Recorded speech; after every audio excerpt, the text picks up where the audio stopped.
La gang, bienvenue sur RNBO, vidéo un petit peu différente aujourd'hui. On va parler de quelque chose qui s'est passé le samedi 6 juillet à Money in the Bank. Vous vous en doutez par le titre, mais c'est le retour de John Cena.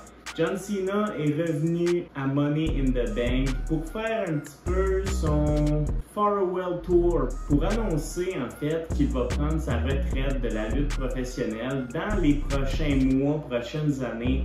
Son message était assez vague, mais j'ai été en mesure de regarder la conférence de presse après le show et on a eu plusieurs réponses concernant le futur à court ou moyen terme de John Cena. Et il faut parler de ce tour-là, ce tour de retraite-là de John Cena qui s'en vient. Selon moi, il y a plusieurs belles choses qui s'en viennent pour la compagnie avec cette déclaration de John Cena. Et on est là pour en parler. Donc, vous le savez, John Cena a dit qu'il prenait sa retraite, mais qu'il allait pouvoir être là au Royal Rumble qui est en janvier, en fait en février cette année. Il allait être là le 1er janvier pour le premier show de Raw sur Netflix. Et il va être aussi à WrestleMania en avril prochain à Las Vegas. Donc clairement, plusieurs fans ont eu peur de voir John Cena partir dans les prochaines semaines. Mais rassurez-vous, il reste énormément de temps à John Cena et je pense qu'on va le voir le plus souvent qu'on l'a vu depuis des années à la WWE. Honnêtement, ça me fait un peu penser à un chanteur ou à un humoriste au Québec qui part en tournée. On est sur le point de voir John Cena en tournée. Il va faire le tour de toutes les villes américaines, canadiennes et ça va être une magnifique façon pour vous et pour moi de peut-être voir John Cena pour une dernière fois dans un arène de la WWE. Donc, John Cena nous annonce son End Tour. Et écoutez ce qu'il a dit dans la conférence de presse, c'est qu'il va faire 30 à 40 apparitions, matchs ou promos ou juste une appearance dans un show. Donc, si on qualifie ça, je pense que la WWE a entre 90 et 110 événements par année en tout avec les Raw, les SmackDown et les Pay-Per-View. Donc, je pense qu'on va voir John Cena assez souvent dans ces dates-là et on va vraiment s'assurer que John Cena fasse vraiment une tournée pour la dernière fois. Et honnêtement, comme je vous l'ai dit, ça va être un énorme money grab pour la WWE. Tout le monde va vouloir le voir, donc c'est certain que les arénas vont être sold out. Ça va monter l'audience, ça va monter les views à la télévision également, les ratings qui sont tellement importants. Je pense que John Cena a encore un petit peu à offrir dans le ring aussi, donc ça va faire des très bons matchs de qualité. Et surtout, John Cena va vendre une tonne de marchandises. Imaginez si John Cena nous dit que ce chandail-là qu'on a vu à Money in the Bank, c'est le dernier chandail de l'histoire de John Cena à la WWE. Je vous confirme que demain matin, il n'y en a plus sur le WWE Shop. Dans sa promo, John Cena a aussi mentionné une phrase très importante.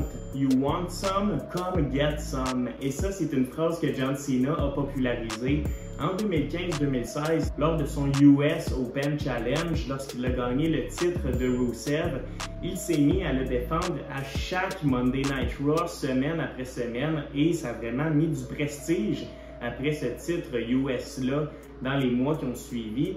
Donc, je pense que c'est vraiment la technique que la WWE va utiliser pour John Cena, que tous ceux et celles qui veulent lutter pour une première ou une dernière fois contre John Cena, c'est leur chance maintenant et ça va faire en sorte qu'on va voir des lutteurs, les meilleurs lutteurs du monde venir affronter John Cena. Ce qui va faire en sorte que Cena n'aura pas trop à sortir un lapin de son chapeau dans ces matchs-là, puisque si par exemple le premier challenger qui débarque à Raw, c'est nul autre que Randy Orton par exemple, et Randy lui dit « Je veux mon dernier match avec toi », on a probablement la meilleure rivalité ensemble de l'ère PG, donc des années 2010 à 2020.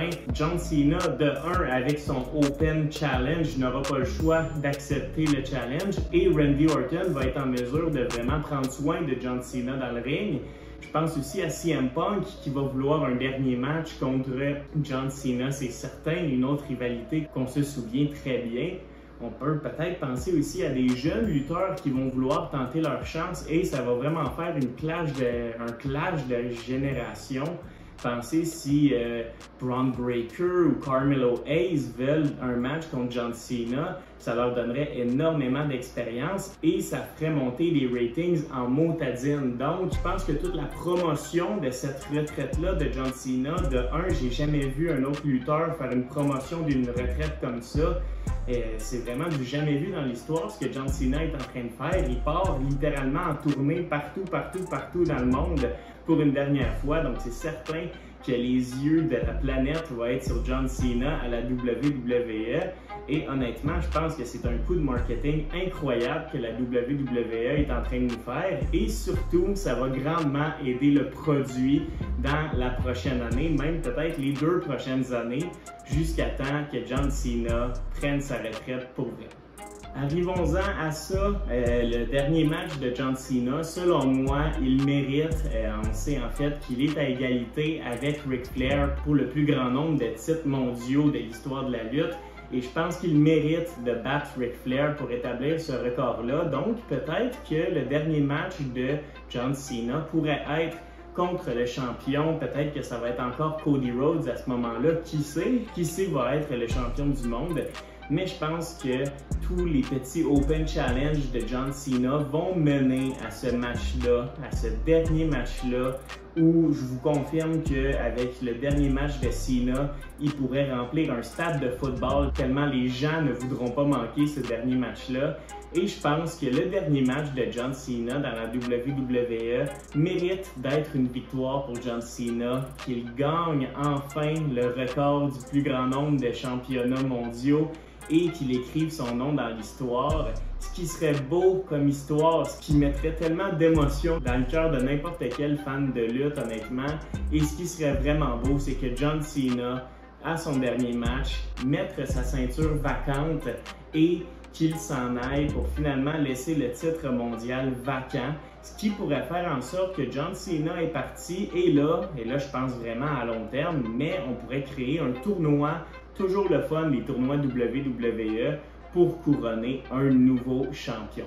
Alors John Cena à Money in the Bank a lâché véritablement une bombe qui a fait peur à plusieurs personnes. On pensait que ça allait être dans les prochains mois sa retraite, mais rassurez-vous, il nous reste encore beaucoup de John Cena et je dirais même on va voir le plus de John Cena qu'on a vu depuis longtemps. Alors, fan de lutte, il faut vraiment être réjoui de cette nouvelle-là. Ça peut être triste, mais je pense que la run de la carrière à John Cena s'en vient et on va être gâtés. Donc, beaucoup de questions, mais peu de réponses. Mais ce qui est beau avec la WWE, c'est que très bientôt, on va tout avoir ces réponses-là. Alors d'ici là, portez-vous bien les amis, j'espère que vous avez aimé cette vidéo-là. N'hésitez pas à liker, à commenter, surtout qu'est-ce que vous pensez de ce End Tour-là de John Cena qui part en tournée. Je pense que ça va être ça le titre de la vidéo. Et merci beaucoup d'avoir écouté, vous êtes tellement gentils de me supporter comme vous le faites. Je suis dans une vibe WWE, on s'est remodelé sur RNBO et ça me fait chaud au cœur de voir que vous êtes là pour moi. Alors d'ici là les chums, portez-vous bien comme je vous dis. Take care and peace!